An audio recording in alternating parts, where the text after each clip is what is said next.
नमस्कार, knocking-news.com में आपका स्वागत है। मैं हूं गिरिजेश वशिष्ठ। आज हम बात करेंगे कि किस तरह से इस देश में सरकार हेडलाइन मैनेजमेंट करती है, किस तरह से चीज़ों को बड़े ऑर्गेनाइज तरीके से एग्जीक्यूट किया जाता है और अपने एजेंडा को लागू करने के लिए कौन कौन से हथकंडे सरकार अपनाती है। आज का वीडियो 2-in-1 वीडियो है। इसमें दो मामलों में एक ही तरीके से सरकार ने जनता के दिमाग से खेलने की कोशिश की है, ऐसा मुझे लगता है। और इसलिए इस पूरे मोडस ऑपरेंडी को एक साथ हम पिरोएंगे और समझेंगे कि किस तरह से अपनी मनमानी करने के लिए, या जिसको अघोषित इमरजेंसी कहते हैं उन चीज़ों के लिए, या फिर अपने उद्योगपति मित्रों को बचाने के लिए सरकार बिसात बिछाती है। कहीं मत जाइए, चैनल को सब्सक्राइब कर लीजिए। मैं भी हाजिर होता हूं।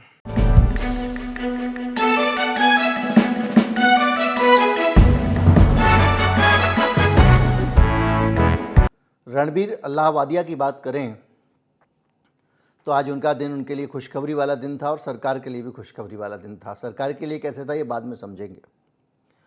रणबीर अल्लाहवादिया को द रणवीर शो दोबारा से चालू करने की परमिशन मिल गई सुप्रीम कोर्ट से और अब वो अपना शो दोबारा चालू कर पाएंगे। शो बंद होने से और शो चालू होने के बीच में जो हुआ वो सबसे इम्पॉर्टेंट है। इसके साथ ही सुप्रीम कोर्ट ने सरकार को एक निर्देश दे दिया है और वो ये दे दिया है कि नैतिकता और शालीनता का पालन सुरक्षित करें, कि सोशल मीडिया और ऑनलाइन प्लेटफॉर्म पर आपत्तिजनक और अश्लील सामग्री को नियंत्रित करने के लिए सरकार एक ड्राफ्ट तैयार करे, इसे पब्लिक डोमेन में रखा जाए, अलग अलग लोगों से राय ली जाए और एक तरफा पाबंदी ना लगाई जाए। यानी एक खूबसूरत मखमल के अंदर लपेट के सरकार को नए सिरे से अभिव्यक्ति की स्वतंत्रता में दखल देने, ये कहकर कि अभिव्यक्ति स्वतंत्रता बाधित ना हो और भारत में हम आप रवीश कुमार हों, अजित अंजुम हों, सत्य हिंदी हो, मुकेश कुमार हो, जितने भी लोग सरकार से मुख्तलिफ राय रखते हैं, उन सब लोगों के मुंह पर टेप लगाने का एक मौका सरकार को इसके साथ मिल गया है। तो क्या ये संयोग है कि सुप्रीम कोर्ट ने एक आदेश दे दिया और उसके बाद में केंद्र सरकार इस काम में जुट जाएगी? लेकिन ये संयोग नहीं है, क्योंकि इतिहास कहता है कि केंद्र सरकार लगातार जो आज़ाद आवाज़ें हैं उनका गला घोटने की कोशिश करती रही है और नाकाम होती रही है। तो क्या समझा जाए? अगर समझना है तो इसके लिए आपको एक चीज़ समझनी पड़ेगी। आपको समझना पड़ेगा कि रणबीर अल्लाहवादिया कौन है, रणबीर अल्लाहवादिया का विचार क्या है, उसकी पॉलिटिक्स क्या है, उसकी नज़दीकियाँ क्या हैं। तो आपको याद आएगा नेशनल क्रिएटर्स अवार्ड समारोह में नरेंद्र मोदी के साथ रणबीर अल्लाहवादिया की नज़दीकियाँ, उन्हें डिसरप्टर ऑफ द ईयर का पुरस्कार देना, प्रधानमंत्री का उनके साथ चुटकियाँ लेना और व्यंग्य करना कि अब लोग कहेंगे आप तो बीजेपी वाले हो गए। ट्विटर पे फॉलो वॉलो करने वाली बातें भी हैं। इसके साथ साथ भले ही बीजेपी वाले हो गए कह के मोदी जी ने व्यंग्य किया हो, लेकिन बीजेपी के मंत्री उनके पॉडकास्ट पे नियमित जाते रहते हैं। आप एस जयशंकर हों, स्मृति ईरानी हों, पीयूष गोयल हों, राजीव चंद्रशेखर हों। और ये पीयूष गोयल, राजीव चंद्रशेखर किस जमात से आते हैं, किस विभाग से आते हैं और किस तरह की चीज़ों को करते हैं, इससे आपको पता चलेगा। ये तो आईटी एक्ट वाले लोग हैं। यानी इनके साथ में रणबीर अल्लाहवादिया की नज़दीकियां आप समझ सकते हैं। अब मोदी के साथ में इनकी नज़दीकी, नेताओं के साथ में नज़दीकी, ये बताती है कि भारतीय जनता पार्टी, और भारतीय जनता पार्टी तो बहुत छोटी चीज़ है, केंद्र सरकार रणबीर अल्लाहवादिया से एक कंफर्ट लेवल रखती है। तो क्या रणबीर अल्लाहवादिया ने जब ये गाली गलौज समारोह किया, आदर सत्कार किया, माँ बाप के रिश्तों को कलंकित करने की कोशिश की, तो ये एक जाना समझा प्रयास था, एक ऐसी कोशिश थी जिसके ज़रिए, मैं इसलिए कह रहा हूँ, सुप्रीम कोर्ट का फैसला आ जाएगा, बहुत सारे लोगों ने मुझसे इस पर वीडियो बनाने को कहा कि इस पर आप फोकस करिए, इस तरफ ध्यान दीजिए। हो ना हो, रणवीर अलाहाबादिया का पूरा खेल है कि इस पार्लियामेंट सेशन ये जो चल रहा है, इसके बीच में जो स्वतंत्र आवाज़ें हैं सोशल मीडिया की, उनका गला दबाने, उनको चुप करने और उन पर कंट्रोल बढ़ाने के लिए इस बयान का इस्तेमाल हो सकता है। तो मैंने बताया जैसे रणवीर अलाहाबादिया वहाँ से शुरू हुआ और यहाँ आज छूट गया, इसके बीच में बहुत सारी चीज़ें हुई और वो सारी चीज़ें हैं जो केंद्र सरकार को बहाना देती हैं कि वो हमारी अभिव्यक्ति की आज़ादी को कंट्रोल करे। अब आप कहेंगे कि केंद्र सरकार क्या कंट्रोल करना चाहती है या आप ऐसे ही झुट्टम फुट्टम बोल रहे हैं? तो मैं आपको इस सरकार के इतिहास के बारे में कुछ बताना चाहता हूँ। आईटी रूल इंटरमीडिएटली गाइडलाइंस हमारे पास आया, हमारे पास था, और उस रूल्स में इस सरकार ने 36 घंटे के भीतर जो भी सामग्री सरकार को आपत्तिजनक लगती है उसको हटाने का एक आदेश जारी कर दिया। लेकिन ये नहीं बताया कि ये आपत्तिजनक क्या है, किस चीज़ को तुम आपत्तिजनक मानोगे, किसको तुम आपत्तिजनक नहीं मानोगे। यानी कुल मिला के हिटलरशाही। मैं कहता हूं कि तुम्हारा रूह अफ़ज़ा पीना आपत्तिजनक है तो मैं तुम्हारे हाथ से छीन लूंगा। यानी एक सरकार ब्लैंकेट अधिकार चाहती थी इस देश के लोगों के अभिव्यक्ति की स्वतंत्रता को नियंत्रित करने के लिए कि वो सोशल मीडिया पे या स्वतंत्र मीडिया पे जब भी कुछ कहें, यूट्यूब पे, फेसबुक पे या कहीं पे भी, सरकार 1 सेकेंड में उसको बंद कर दे। बाद में आप बहस करते रहिएगा क्या आपत्तिजनक था क्या नहीं था। 2015 में सरकार ने 66A जो सेक्शन था इस धारा का, उसको सुप्रीम कोर्ट ने सरकार के इस सेक्शन को हटा दिया। का यह लोकतांत्रिक है? क्योंकि इसमें आपने ये बताया ही नहीं है कि आपत्तिजनक क्या है क्या नहीं है। आप सोचिए, कोशिशें लगातार चल रही हैं। 2018 में कोशिश हुई। जो कंपनियां हैं, गूगल, फेसबुक, अमेज़ॉन हो या कोई और भी हो, व्हाट्सएप हो, इन सब लोगों को ये कहा गया कि तुम कुछ भी अगर रखते हो तो उसको भारत में रखो, और अलग अलग तरह से इनके ऊपर प्रेशर बनाए गए। हम जानते हैं कि किस तरह से भारतीय जनता पार्टी का भड़काऊ एजेंडा टी राजा सिंह कर्नाटक के हिंदू मुसलमान की आग लगाने वाले बयान देते थे और फेसबुक उनको नहीं हटाता था, क्योंकि फेसबुक की इन सब मामलों की जो पॉलिसी हेड थी उस समय, इसको एक नियम बना लिया गया और ये बताया गया कि कोई भी मैसेज अगर है तो ये कहाँ से ओरिजिनेट हुआ है, सारी जानकारी सरकार को दो। और हम सब जानते हैं किस तरह से भारत में फेसबुक की हेड, जो पॉलिसी हेड थी अनखी दास, उसको इस्तीफा देना पड़ा, क्योंकि उसकी एक पोल खुल गई थी। फेसबुक के अंदर स्टाफ ने ही इसका विरोध किया कि एक कर्नाटक का आदमी था टी राजा सिंह, वो लगातार आग लगाऊ विधायक भी था, भाषण देता था और वो सारी सामग्री जो मुसलमानों के प्रति नफरत फैलाने वाली थी, उस सामग्री को फेसबुक से हटाया नहीं जा रहा था। और ये जो इनकी पॉलिसी हेड थी, ये कहा करती थी कि इससे हमारा बिजनेस इंटरेस्ट प्रभावित होगा, इसलिए इसको जाने दो। करोड़ों रुपए का भारतीय जनता पार्टी भुगतान फेसबुक को करती रही है विज्ञापनों की शक्ल में। तो इन कंपनियों के नानुकुर करने या सवाल पूछने पर एक तरह से लोकलाइजेशन से पाबंदी लग जाती है, क्योंकि भारत के अंदर से कारोबार करोगे तो भारत की सरकार का पूरा कंट्रोल रहेगा और जब चाहे वो तुम्हारी दुकान पे ताला लगा सकती है। टिकटॉक को बैन कर ही दिया और ऐसा माना जाता है कि टिकटॉक को बैन इसलिए किया गया कि भारत में अगर टिकटॉक बैन नहीं होता तो वो मेटा यानी फेसबुक को हराकर दुनिया की नंबर 1 कंपनी बन जाता, और फेसबुक ये नहीं चाहता था। खैर, 2019 में हम सब जानते हैं कि कैसे हिंदुस्तान के बड़े सारे लोगों के फ़ोन में एक पेगासस नामक सॉफ्टवेयर प्लांट कर दिया गया, जो उनके फ़ोन पर पूरा नियंत्रण कर लेता था, किसी भी प्रकार की कोई परमिशन नहीं लेता था और आपके फ़ोन की सारी जानकारियां यहाँ से इजराइल भेजता था और इजराइल से उससे सरकार वो जानकारियां प्राप्त करती थी। ये पेगासस इजराइल की यात्रा पर मोदी जी गए, कुछ डिफेंस डील करके आए और उस डिफेंस डील के अंदर लिखवा कर पेगासस को फ्री में ले आए। यानी बिल बनेगा आलू का और साथ में प्याज भी आपको दे दी जाएगी। उस पेगासस के जरिए जासूसी के खुलासे हुए, उसमें बहुत सारे दुनिया के जगहों पे खुलासे हुए। अमेरिका के लोगों का नाम आया तो इस कंपनी ने कहा कि नहीं, हमने अमेरिका वालों के जासूसी नहीं किए, क्योंकि अमेरिका वालों की जासूसी करने का मतलब हो जाता मुसीबत। दुनिया भर के नेताओं के खुलासे हुए, राहुल गांधी का भी हुआ। और सरकार की चतुराई देखिए कि जिसने कहा कि हमारा, उससे कहा आप अपना मोबाइल जमा करा दो। अभी भी मामले की जांच चल रही है और ये अपने आप में स्पेशल एक कमेटी विशेष बनाई है सुप्रीम कोर्ट ने। वो कमेटी इस पूरे मामले को ठंडा करने बैठी हुई है लगता है।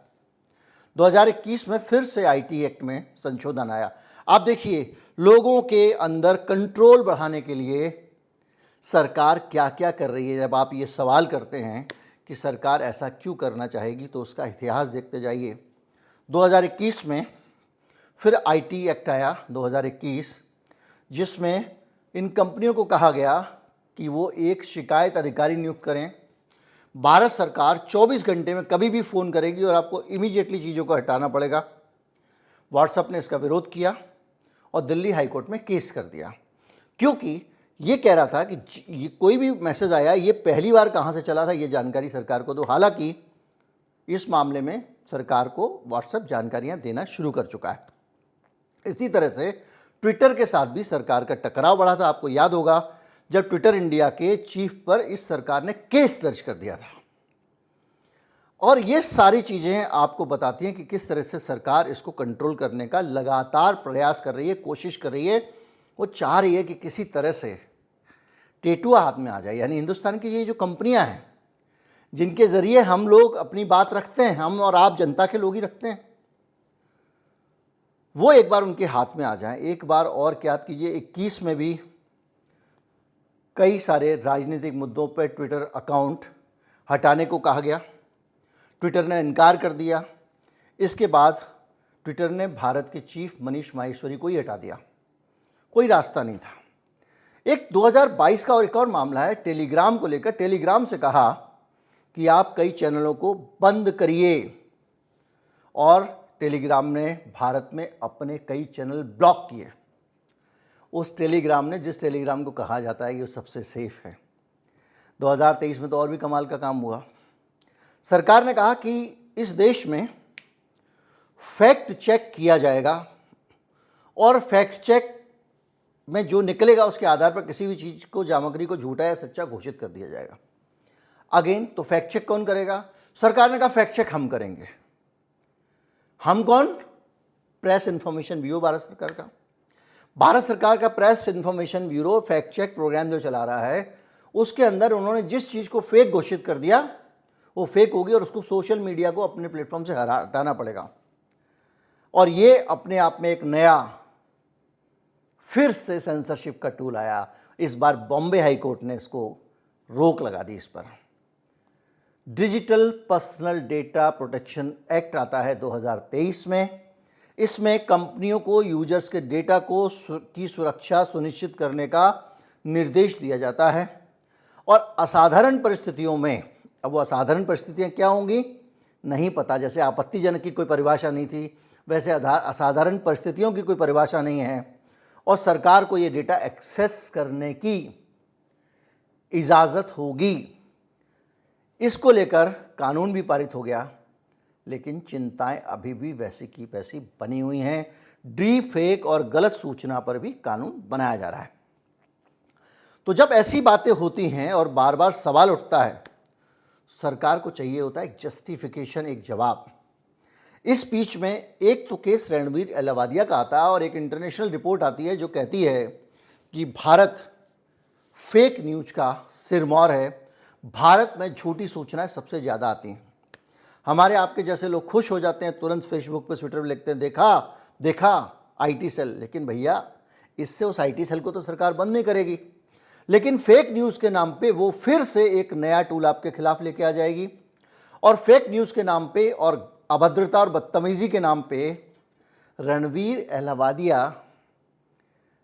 एक बयान देता है, उस बयान पर विवाद होता है, बवाल होता है, और उस बयान के भरोसे से, सहारे से दोबारा से सरकार को सेंसरशिप लागू करने की अनुमति मिल जाती है। अब आते हैं माधवीपुरी बुश पे। क्या है मामला? माधवीपुरी बुश के खिलाफ जो एफआईआर करने का आदेश दिया, उस आदेश को फिलहाल बॉम्बे हाईकोर्ट ने स्थगित कर दिया। लेकिन था क्या, मामला क्या था, इसको आपको समझना पड़ेगा। और इसको समझने के लिए आपको थोड़ा सा शेयर बाजार की प्रक्रियाएं समझनी पड़ेंगी, जिनको मैं सरल भाषा में आप तक लाने की कोशिश कर रहा हूं। एक कंपनी थी कल्स रिफाइनरीज लिमिटेड, अब CALS है, उसको कल्स काल्स जो भी आपको पढ़ना है, कैल्स पढ़ लीजिए। इसको 2007 में, दरअसल हुआ क्या है, पहले मुंबई की एक एंटी करप्शन कोर्ट ने सेबी की अभी जो चीफ थी माधवीपुरी बुश और 3 उनके whole time member Ashwini Bhatia, Anant Narayan और कमलेश वर्षे के खिलाफ FIR दर्ज करने का आदेश दिया। किसको दिया? एंटी करप्शन ब्यूरो को। और ये कहा कि इन लोगों की जांच होनी चाहिए। इसके साथ साथ बॉम्बे स्टॉक एक्सचेंज के भी Sundar Raman Ramamurthy, public interest director Pramod Agarwal पर भी शिकंजा कसा जांच का। इस जांच को, जब मामला बॉम्बे हाईकोर्ट में गया है, तो होल्ड पर डाल दिया गया है। लेकिन इस जांच में आरोप क्या लगे थे? जब आप उन आरोपों को देखेंगे तो आपको यहां पर भी समझ में आएगा कि सरकार ने कितनी सफाई से खेल खेला है। हुआ यह कि पत्रकार सपन श्रीवास्तव थे, उन्होंने एक कंप्लेंट की कि एक फर्जी कंपनी को सूचीबद्ध किया BSE ने, और सेबी ने इस पर कुछ नहीं किया, जिसके कारण उनको बहुत नुकसान हुआ, उनका पैसा डूब गया। और उन्होंने बताया कि 94 में इस कंपनी के हमने शेयर खरीदे थे, 1994 में, और इसमें सेबी और SB और BSE के अधिकारी धोखाधड़ी में शामिल थे। अब आप समझिए कि ये मामला जो है 1994 में इन्होंने शेयर खरीदे थे। पता कैसे चला? ये कंपनी 94 में ही लिस्ट हुई थी, लेकिन ये कंपनी फेक कंपनी जैसे कहें वैसे थी नहीं। तो क्या मामला था? दरअसल इस कंपनी ने 2007 में $200 मिलियन यानी 2 crore dollar, 20 crore dollar, 20 crore dollar मूल के GDR ग्लोबल डिपॉजिटरी रिसिप्ट जारी की। ये क्या होता है? भारतीय शेयर को अगर आप विदेशी मार्केट में बेचने जाओगे तो उनको तभी बेच सकते हो जब वो किसी विदेशी एक्सचेंज में रजिस्टर हो, किसी NASDAQ में हो या कहीं पे। लेकिन अगर आप रजिस्टर नहीं हैं और विदेशी निवेशक हमारे कंपनी में पैसा लगा रहे हैं या लगवाना चाहें, तो उसका एक और तरीका है, वो है ग्लोबल डिपॉजिटरी रिसिप्ट। यानी आप दुनिया में कुछ जगहों पर, बैंकों में अपने शेयर जमा करते हो, और ये जो रिसिप्ट होती है, जब जमा करते हो तो ये रिसिप्ट जो है आप बेच देते हो, तो उसके आधार पर वो शेयर उनके हो जाते हैं। तो बहुत सारे लोग ये बताने की कोशिश करते हैं कि हमारा शेयर विदेशों में बिका जी, बहुत ज़्यादा वहाँ पर सब्सक्राइब हुआ। इस कंपनी ने क्या किया? इस कंपनी ने जो अपने 20 करोड़ डॉलर के शेयर थे, उससे 78.8 लाख ये GDR खरीदे, और उन्हें खरीदने के लिए उन्होंने इन GDR की जो मेंबरशिप ली थी, वो एक कंपनी ने ली थी, उसका नाम था ओनर फाइनेंस लिमिटेड। अब ओनर फाइनेंस लिमिटेड ने ये इतने GDR की मेंबरशिप ली, लेकिन उसके लिए उन्होंने बैंको एफिसा से, पुर्तगाल की एक फर्म है, लोन लिया। अब कहानी ये हुई कि जिस कंपनी ने वो मेंबरशिप ली और इनके GDR खरीदे, उस कंपनी ने जिस फाइनेंस कंपनी से पैसा लिया था, वो फाइनेंस कंपनी इसी कैल रिफाइनरीज कंपनी जो भारत की थी, जिसके ऊपर आरोप है कि उसने घोटाला किया, इसी से पैसा लिया था। याद कीजिए हिंडनबर्ग वाला मामला, अपने ही शेयर यहाँ वहाँ से घुमा फिरा के खरीद लिए गए थे, ये आरोप लगा था।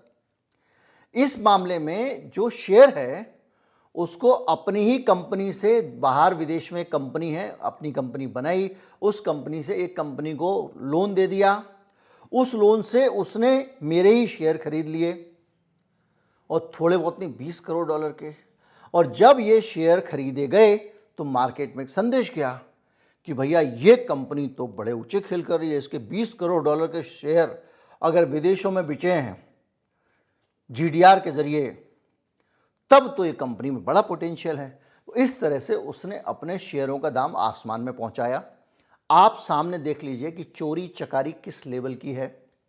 आप सामने देखिए कि हिंदुस्तान के जो उद्योगपति हैं वो किस तरह से घोटाले करते हैं, और आप ये देख लीजिए कि आप शेयर बाजार में जिन लोगों पर भरोसा करके पैसा लगाते हैं वो लोग किस तरह से आपको बेवकूफ़ बना के आपका पैसा ऐंठ रहे हैं, आपके जीवन भर की महत्वपूर्ण कमाई ऐंठते हैं।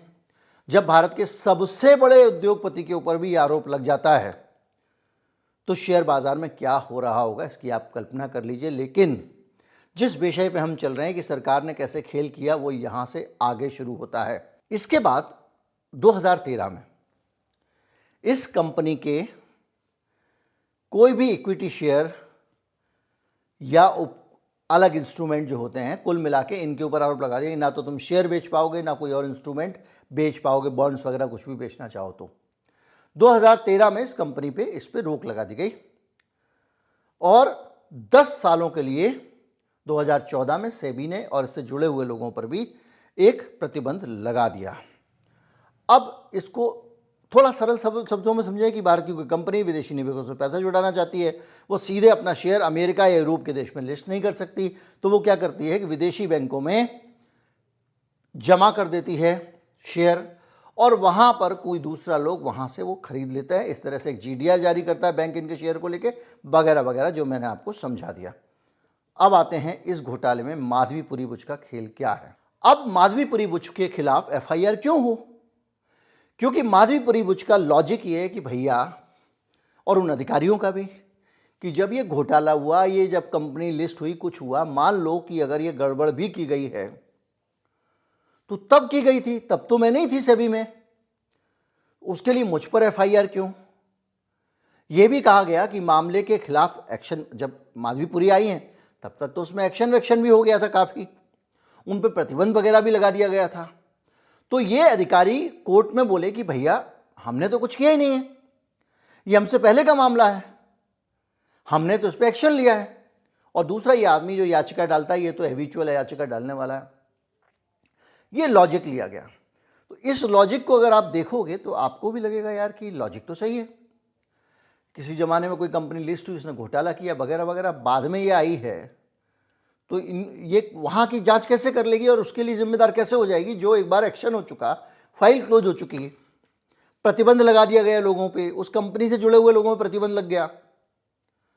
हालांकि इस प्रक्रिया में बहुत समय लगा, जो गंभीर बात है, यानी इतने साल तक कंपनी लूटती रही, तब जाके सेबी ने और BSE ने प्रतिबंध लगाया 2014 में, 13-14 में जाके।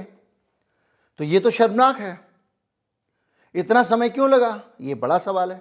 इस सवाल की जांच अलग होती रहेगी, लेकिन इंपॉर्टेंट चीज़ समझिए जिस पे हम ये डिस्कस कर रहे हैं कि माधवीपुरी बुच के खिलाफ ये बेहद ही कमज़ोर केस बनता है, क्योंकि 2007 में वो सेबी में थी नहीं, तो वो कैसे इसके लिए जिम्मेदार हो जाए? तब क्या? तब ये कि बॉम्बे हाई कोर्ट ने रोक लगाई दी है और माधवीपुरी बुच आराम से छूट जाएंगे। अब माधवीपुरी बुच का इस तरह से फंसना और छूटना क्यों जरूरी है?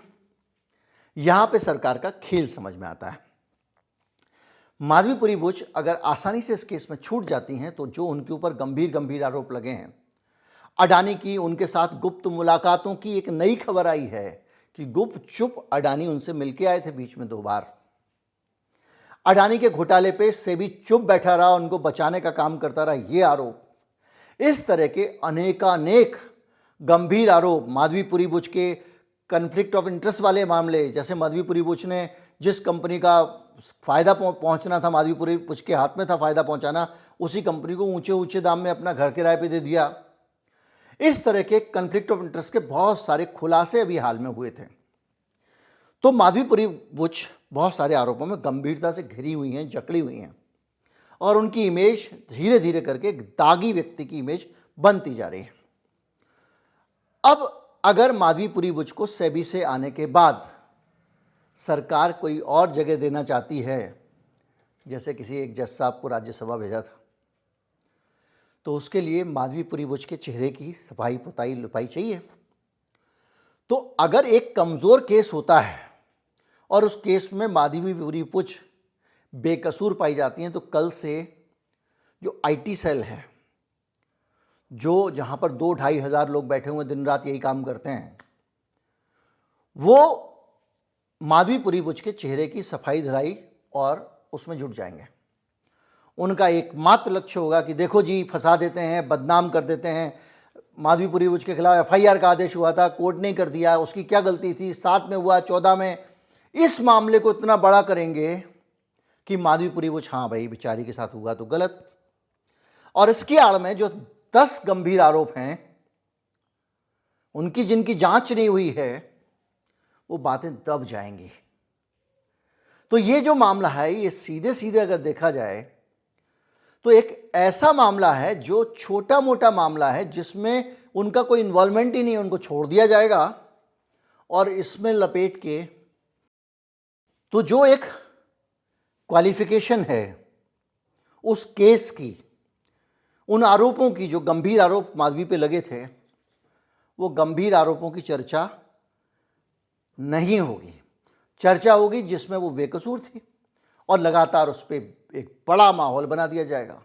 तो ये किस तरह से हेडलाइन मैनेजमेंट करके ये सरकार एक तरफ भ्रष्टाचार के आरोप में, बड़े बड़े भ्रष्टाचार के आरोप जिसके ऊपर लगे, प्रमाणों के साथ आए, उस व्यक्ति को बचाने में कामयाब हो जाएगी, क्योंकि उसकी भूमिका कहीं ना कहीं अडानी को लाभ पहुंचाने वाली दिखाई देती है। उसके हस्बैंड का भी कन्फ्लिक्ट ऑफ इंटरेस्ट निकला है, और उसी तरह से रणवीर अलावादिया के जरिए एक ऐसा आदमी जो भारतीय जनता पार्टी का क्लोज है, सारे के सारे सेंसरशिप की जो कोशिशें कामयाब होने के बाद सरकार की, ये फिर से इसके बहाने से एक बहस खड़ी की जा रही है। सुप्रीम कोर्ट बोल चुका है कि सरकार इस पर नीति बनाए।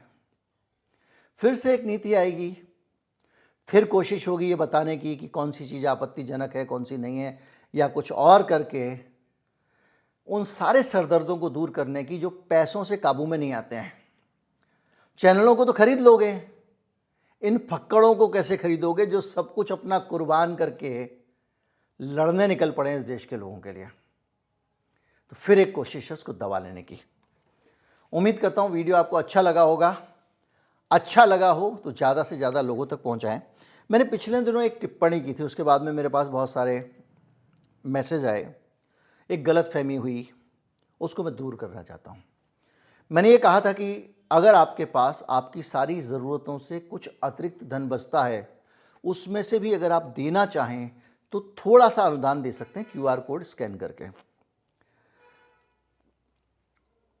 उस पर लोगों ने ये कहा कि मैं कह रहा हूँ कि अगर आपके पास एक्स्ट्रा पैसे तो आप मुझे कुछ दे दें उसमें से। ना, मैं नहीं मांग रहा हूँ, मैं इसका उल्टा बोल रहा हूँ।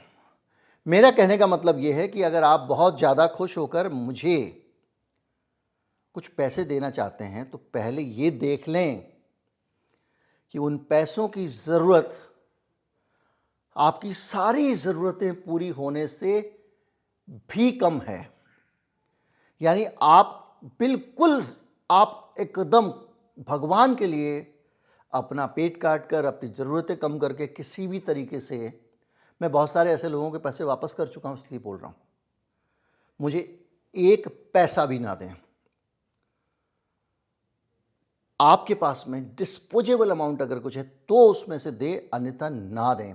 इसलिए मैंने मुंह से भी बोलना बंद कर दिया है, क्योंकि लोग प्यार में खुद को नुकसान पहुंचाए, ये मैं कभी नहीं चाहता हूं। नमस्कार, जय हिंद।